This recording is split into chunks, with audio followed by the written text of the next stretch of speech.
Assalamualaikum warahmatullahi wabarakatuh. Halo guys, ketemu lagi di channel Gaptek. Mohon maaf, udah lama kita nggak ketemu karena kemarin kebetulan saya ada beberapa kesibukan yang harus diselesaikan di luar channel Obat Gaptek.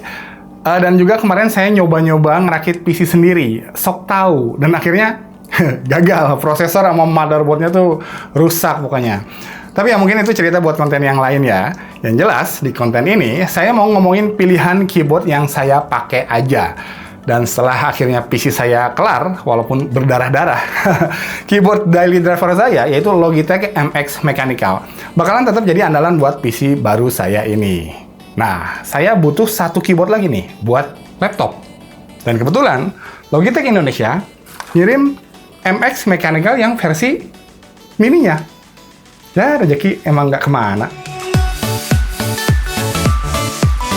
Oke, seperti biasa disclaimer dulu, Logitech MX Mechanical Mini ini dikirim gratisan dari Logitech Indonesia, tapi sebelumnya saya udah punya keyboard daily driver saya ya, Logitech MX Mechanical yang versi full size-nya, yang saya beli sendiri. Dan isi video ini adalah 100% menurut pendapat dan pengalaman saya pribadi, tanpa ada masukan atau revisi dari pihak Logitech Indonesia ataupun pihak manapun. Oke? Lanjut, seri MX Mechanical dari Logitech ini memang bukanlah keyboard yang paling banyak fiturnya atau punya price to performance yang oke ya, karena harganya lumayan. Yang full size harga resminya di 2,7 jutaan, sedangkan yang mini di 2,3 jutaan. Walaupun kalau kalian cari di toko-toko online, harganya bisa jadi di bawah harga resminya ya. Nah, ngebanderol harga yang nggak murah, nilai jual si MX Mechanical ini, menurut saya ini ya, ada di efisiensi, simplicity anti ribet, dan reliability. Alias nggak neko-neko, yang penting buat orang awam makainya simple dan pas dipakai nggak banyak masalah, alias reliable. Oke? Nggak banyak tombol-tombol yang mungkin berguna buat pro gamers atau pro editor ya. Tapi tombol-tombol tersebut tuh nggak atau sangat jarang banget kepake buat user kebanyakan. Jadi keyboard ini punya layout yang efisien, hemat ruangan. Simplicity-nya, keyboard ini tuh bisa di-connect pakai Bluetooth atau pakai dongle Logi Bolt-nya. Kalau pakai dongle, ntar otomatis kita disuruh download aplikasi yang namanya Logi Option Plus. Ya udah, install aja, tinggal next seperti biasa. Udah, keyboard ini langsung bisa connect, siap pakai, simple banget. Nah, sekarang poin reliable-nya tuh mostly berkat dongle-nya yang udah pakai teknologi Logi Bolt. Canggihnya dongle Logi Bolt tuh gimana maksudnya, Bang? Nah, pengalaman saya sih, kalau dongle yang lain, kita colokin ke slot USB belakang casing PC misalnya, dan casing PC-nya tuh kita taruh di bawah meja, jadi agak jauh antara dongle sama keyboard dan mouse-nya. Koneksinya terkadang terasa kurang reliable, suka patah-patah gitu lah. Ya, kadang-kadang ya. Nah, kalau pakai dongle Logi Bolt, ini sih pengalaman saya ya, aman-aman aja dan nyaman-nyaman aja. Di atas kertas, jaraknya bisa sampai 10 meter, dan terinskripsi juga, jadi aman buat pengguna corporate. Oke, latensinya juga diklaim cukup rendah untuk ukuran keyboard wireless, di kisaran 4-7 milisecond aja. Dan memang selama ini saya pakai buat main game, nggak ada masalah sama sekali, nggak ada delay yang mengganggu. Tapi catat, saya bukan pro gamers loh ya. Kemudian satu dongle Logi Bolt tuh bisa terkoneksi bersamaan sampai 6 perangkat, jadi canggih dan ngirit slot USB.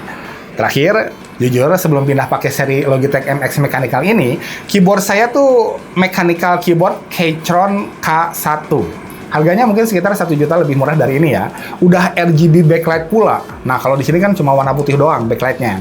Dipakainya juga sama-sama nyamannya, sama-sama tactile-nya. Di Keychron K1 saya sayangnya nggak ada kickstand-nya aja sih. Nah, terus di Keychron K1 tuh cuma bisa connect pakai Bluetooth aja, nggak ada dongle-nya. Dan kalau kita misalnya AFK agak lama, away from keyboard agak lama, jadi si keyboardnya tuh masuk ke mode sleep biar hemat daya. Nah, kalau di Logitech ini, otomatis kita langsung bisa ngetik lancar. Nah, kalau di Keychron, kita harus ketuk dulu tombol apapun, bebas, terus nunggu sekitar 2-3 detikan, nah, baru bisa lanjut ngetik seperti biasa. Jadi ada delay gitu lah. Walaupun, ya kalau udah kebiasa sih, sebenarnya nggak terlalu jadi masalah juga. Tapi jelas, kalah canggih teknologinya.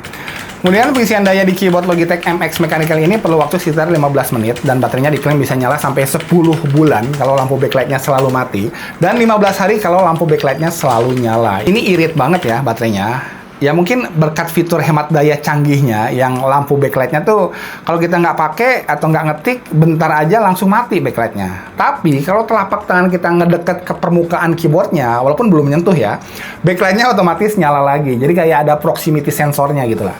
So, jelas ya, ini keyboard yang reliable banget. Baterainya awet, dan dipakainya nggak banyak drama, selalu it work, lancar jaya.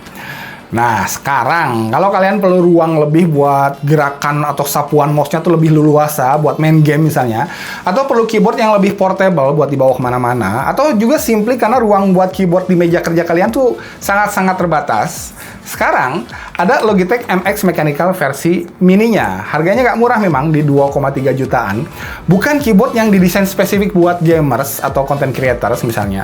Tapi somehow, keyboard ini tuh punya daya tarik di efisiensinya, simplicity-nya, dan reliability-nya. Oke? Itu aja sih yang mau saya sampaikan. Thanks for watching. Mudah-mudahan videonya bermanfaat. Nico is out. Assalamualaikum warahmatullahi wabarakatuh.